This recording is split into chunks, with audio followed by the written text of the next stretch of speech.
உன்னதரான கிறிஸ்துவின் நாமத்தில் ஆசீர்வாதத்துக்கும் ரட்சிப்புக்கும் அழைக்கப்பட்ட தேவ ஜனங்களே, உங்களை வாழ்த்துகிறோம். இரவும் பகலும் கர்த்தராகிய இயேசுவின் முகத்தை ஜெபத்தில் தேடுங்கள். தேவனுடைய அழியாத வேத சத்தியங்களின்படி வாழ உங்களை அர்ப்பணியுங்கள். ஆண்டவருடைய ஆவியானவர் உங்களை அனுதினமும் நடத்துவதை நீங்கள் காண்பீர்கள். ஆதியாகமம் 14ஆம் அதிகாரத்தில் 23வது வசனத்தை பாருங்கள். ஆபிரகாம் உங்களுக்கும் நமக்கும் மிகுந்த ஒரு சாட்சியுள்ள சத்தியத்தை இங்கே நமக்கு அவர் சொல்லுகிறார். வானத்தையும் பூமியும் உடையவராகிய உன்னதமான தேவனாகிய கர்த்தருக்கு நேராக என் கையை உயர்த்துகிறேன். அன்பானவர்களே, தனி மனிதனாய் ஆபிரகாமை தேவனாகிய கடவுள் அழைத்தார். தன்னுடைய சொந்த பந்தங்கள் மேல் நம்பிக்கை வைக்காமல், தன் உடன் பிறந்த இரத்த சம்பந்தமானவர்கள் மேல் நம்பிக்கை வைக்காமல், தன்னுடைய நாட்டு ஜனங்கள் மேல் நம்பிக்கை வைக்காமல், சர்வத்தை உண்டாக்கிய தேவனாகிய கர்த்தர் மேலே ஆபிரகாம் முழு நம்பிக்கையை வைத்தார். ஆகவேதான் இரவும் பகலும் ஆபிரகாம் தன் கைகளை பரலோகத்துக்கு நேராக, சர்வத்தை உண்டாக்கிய தேவனாகிய கர்த்தருக்கு நேராக தன் கையை ஆபிரகாம் உயர்த்தினார்.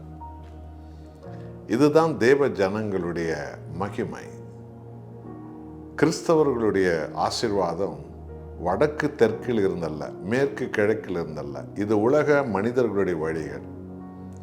ஆனால் கிறிஸ்தவர்களுடைய வழி பரலோகத்திலிருந்து வருகிறது. நமது கரங்களை வானத்துக்கு நேராக உயர்த்த வேண்டும்.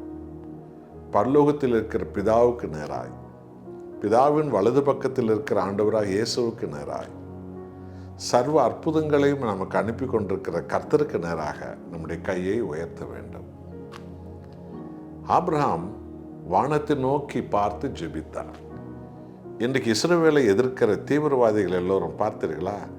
பூமியை குனிந்துதான் அவர்கள் ஏதோ ஒன்றை கும்பிடுவார்கள். அவர்கள் மேலே பார்த்து ஒருபோதும் வணங்கினதே கிடையாது. அவர்கள் பூமி மேலே தான் மண்டியிட்டு கும்பிட்டு கொண்டிருப்பார்கள். பிறகு இஸ்ரவேலை அழிப்பேன், அவர்களை ஒழிப்பேன், இவர்களை ஒழிப்பேன் என்று கொடூரமான தீவிரவாதிகளாக அவர்கள் இருப்பார்கள். ஆனால் தேவ ஜனங்களுடைய கண்களோ பரலோகத்தை நோக்கி கொண்டே இருக்கிறது. இதுக்கு எடுத்துக்காட்டுத்தான் ஆபிரகாம். என் அன்பானவர்களே, உங்களுடைய உள்ளம், உங்களுடைய கண்கள், உங்களுடைய இதயம், உங்களுடைய கைகள், நாம் எப்பொழுதும் பரலோகத்துக்கு நேராக நம்முடைய இதயத்தையும், நம்முடைய கண்களையும், நம்முடைய கைகளையும் உயர்த்த வேண்டும். ஆபிரகாமை தேவன் சீமானாக உயர்த்தினார். அந்த காலத்தில் வாழ்ந்த மனிதர்களுக்குள் ஆபிரகாம் தலை சிறந்த ஒரு பெரிய ஆசீர்வதிக்கப்பட்ட மனிதனாய், மிக பிரம்மாண்டமான தொழில் அதிபராய், அரேபிய நாடுகளில் ஆபிரகாம் ஈடாக ஒருவருமே இருந்ததில்லை, சரித்திரம் சொல்கிறது. அப்படி ஆபிரகாமை உயர்த்தினார். அவருடைய கண்கள் பரலோகத்தை நோக்கி கொண்டே இருந்தது. அவருடைய கைகள் சர்வத்தையும் கொடுக்கிற கர்த்தருக்கு நேராக இருந்தது. உங்களுடைய நம்முடைய வாழ்க்கையிலும் கூட இந்த வருஷம் முழுவதும் தேவன் நன்மையானவைகளையும், அற்புதமானவைகளையும், ஆசீர்வாதமானவைகளையும், அதிசயமானவைகளையும், மனிதர்களால் நிறைவேற்ற முடியாததெல்லாம் தேவன் தன் ஜனங்களுக்கு, தன் பிள்ளைகளுக்கு கொடுக்க வல்லவராக இருக்கிறார். நாமும் நம்முடைய கண்களை பரலோகத்துக்கு நேராகவே வைப்போம். நம்முடைய இதயத்தை ஆண்டவருக்கு நேராகவே உயர்த்துவோம். நம்முடைய கைகளை பரலோகத்திலிருந்து அற்புதங்களையும் அடையாளங்களையும் அனுப்புவோம். ஆண்டவராக இயேசு கிறிஸ்துவுக்கு நேராக நம்முடைய கைகளை எப்போதும் உயர்த்துவோம். மேன்மை உங்களை நிரப்பிக்கொள்ளும், அற்புதங்கள் உங்களை நிரப்பிக்கொள்ளும். நீங்கள் ஒருபோதும் வெட்கப்பட்டு போனதே இல்லை. என்றால் நாம் கிறிஸ்துவின் சந்ததிகள். ஜெபிப்போமா?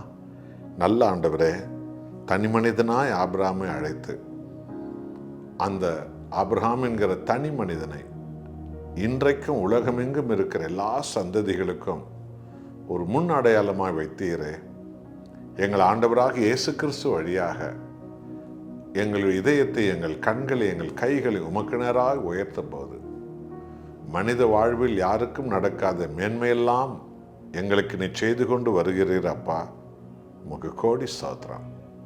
என்னோடு ஜெபிக்கிற பிள்ளைகளும் உமையே நோக்கி பார்க்க அபிஷேகித்தருளும். இயேசுவின் நாமத்தில் பிதாவே, ஆமென்.